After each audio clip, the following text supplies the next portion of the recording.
The demolition of WSU's Johnson Hall began today. How long will the teardown be and what is going to replace it? Plus a preview of the busy homecoming weekend. Find out what is happening and where to be right now on Murrow News 8. From the Northwest Public Broadcasting Studios on the campus of Washington State University, this is Murrow News 8. Good evening. I'm Emmett Savoras. And I'm Derek Joseph. Welcome to Murrow News 8. Our top story tonight, the demolition of WSU's Johnson Hall began today. The 62-year-old building is being gutted before the demolition begins in December. The building houses the Connors College of Agricultural Sciences, and the new facility will be used in future research projects with WSU and the United States Drug Administration. The new facility will begin construction in 2023 and is expected to be open in 2026. As mentioned, this is the fourth... All right, we're going to send it.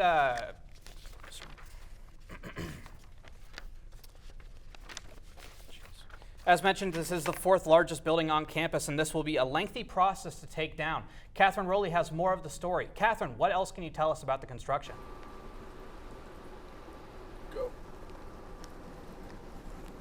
So Connors students say goodbye to the old Johnson and hello to the new. So like you said, the USDA and WSU are going to be joining forces for an $8 million project. So all the construction is behind me past this parking lot. Unfortunately, we weren't allowed to get right up close to it, but I can tell you that this is a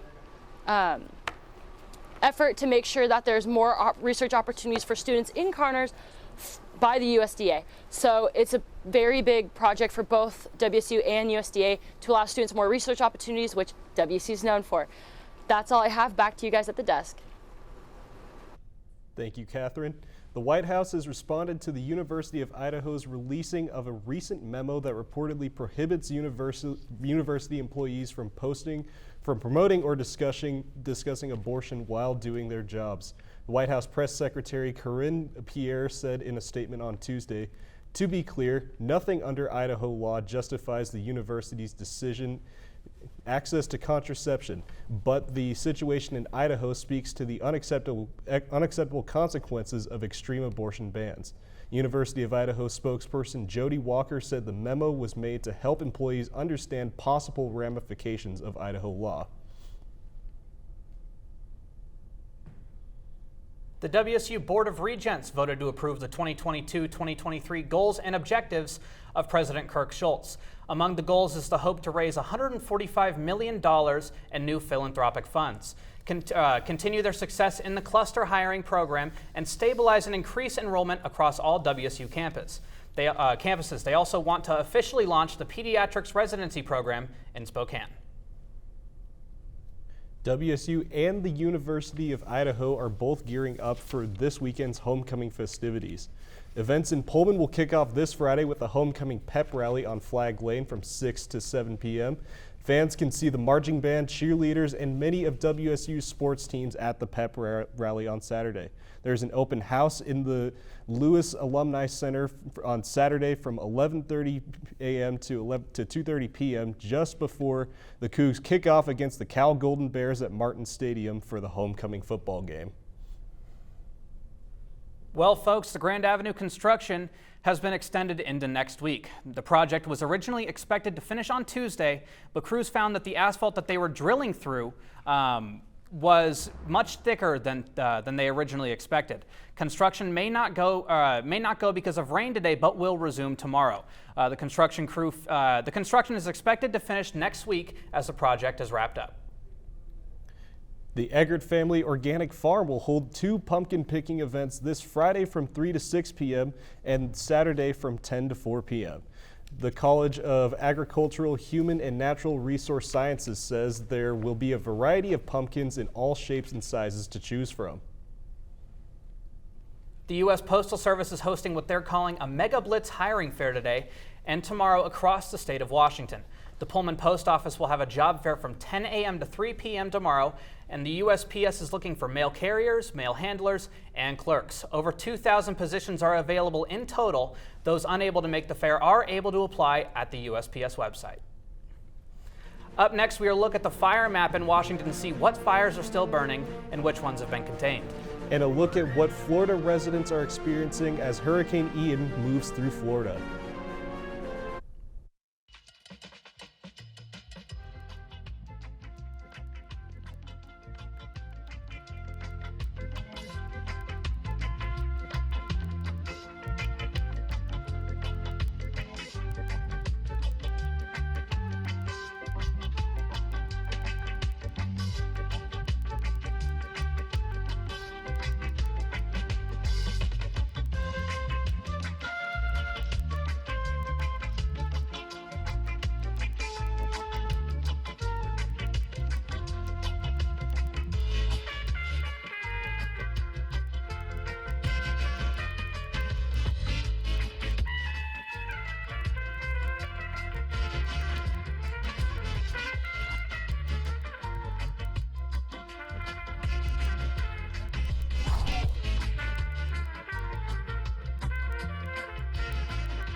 We may be heading into fall, but Washington still has some wildfires burning that are causing some smoky conditions for certain parts of the state. If you take a look at the map on the screen, you'll see the interactive fire map that shows 3 fires are burning pretty close to each other. The 2 up top, the White River and Minnow Ridge fires, have given cities such as Chelan and Wenatchee some issues with smoke over the past few days. And the Bolt Creek fire recently closed Highway 2, making it difficult for those who plan on traveling east or westbound coming into the weekend. At least 13 people have been reported dead in Florida as the Hurricane Ian tears through the state. President Joe Biden says that Ian could be the deadliest hurricane in Florida's history. Lee County Sheriff Carmen Marciano said that the fatalities are in the hundreds, although he doesn't have the confirmed numbers. The hurricane is expected to push through the state before hitting South Carolina Friday night. Pullman weather has been a roller coaster of temperatures the last couple of days, and we are experiencing some rain today. Diego, what are we looking for the weather forecast this weekend? Thank you, Emmett. Yeah, today has been a little rainy and wet while mostly cloudy with a high of 58 over there. You can expect more chances of showers tonight with a low around 47 degrees. As for tomorrow, there will be some brief fog early in the morning between 7 and 8 a.m. Otherwise, it will be mostly sunny, then later on skies mostly clear with the low around 45. Looking around Washington to here, in Pullman tonight, we can expect more showers with possible amounts in thunderstorms. So get those rain jackets on. It could be wet and pouring. More in the east, here in Spokane, we have a high of 57 and a low of 50. So we got a chance of rain showers over there and a 60% chance of precipitation. Looking more to the east, in the Tri-Cities, we have a high of 75, so it will be warmer over there. And then a low of 54, partly cloudy in the day. Looking at Yakima is also going to be sunny over there with a high of 74 degrees, and then getting mostly clear later in the day, around 51 degrees. Looking at the west side over here on Seattle, it's also going to be sunny with the high of 70, and then get later on mostly clear and then 53 degrees. Let's look at that 5-day forecast. On Friday, we have a high of 65 and a low of 46. Sorry, that's all I have for you today. Back to the desk. WSU soccer begins their weekend homestand today against Colorado. We'll give you a breakdown of some of tonight's game.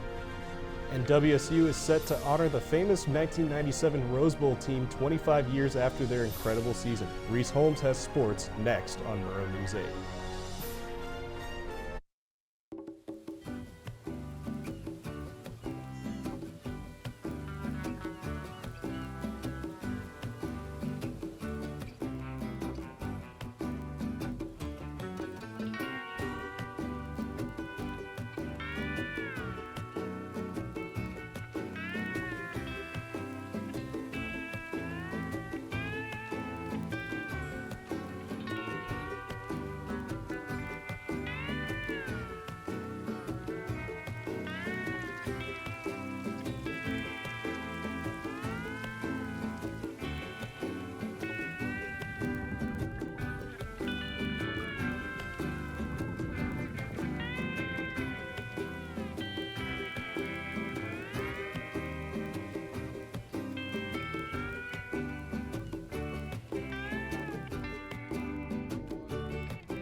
Well, folks, get pumped because your Cougar soccer team will be returning to Lower Field later this evening to take on the Colorado Buffaloes at 7 p.m.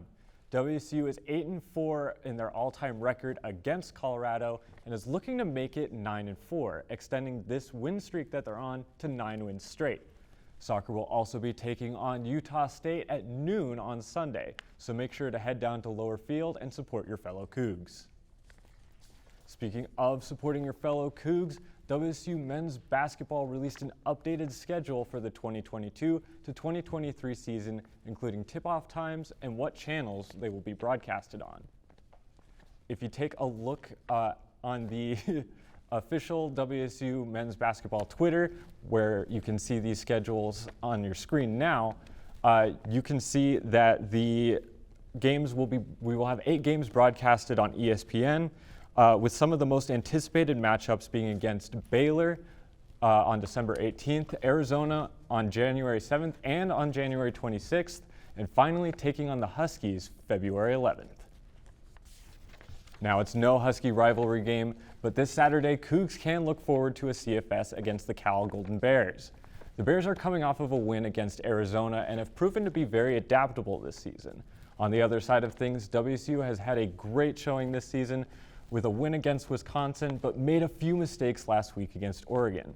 I'm looking forward to see if the Cougs can shake off last week's loss for Saturday's 2:30 kickoff time. And make sure to stay through till halftime at that game because WSU will be bringing out the 1997 Cougar football team to celebrate their accomplishments. The 97 Cougs are widely considered the best Cougar football team of all time, racking up 10 wins and a Rose Bowl appearance all in one season.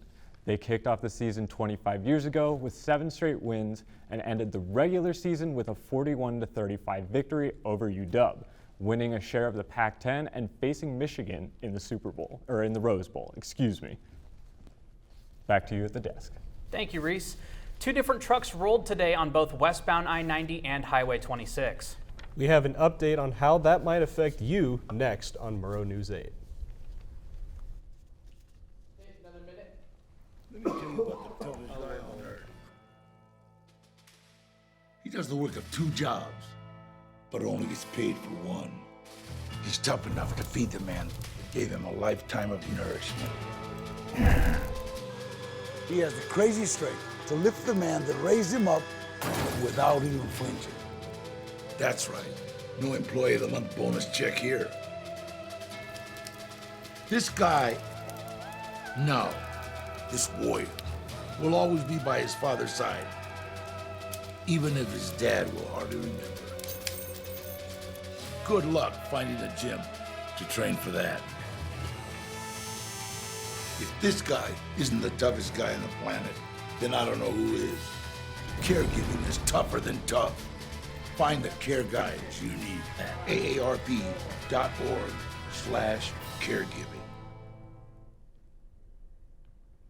2 separate semi-trucks have rolled today, blocking travelers on westbound I-90 and Highway 26. The I-90 closure has been resolved, but the truck on Highway 26 is covering both lanes. There is no update on when the highway will reopen, but traffic detours have been set up. Those of you coming to Pullman this weekend for homecoming will still be able to make it.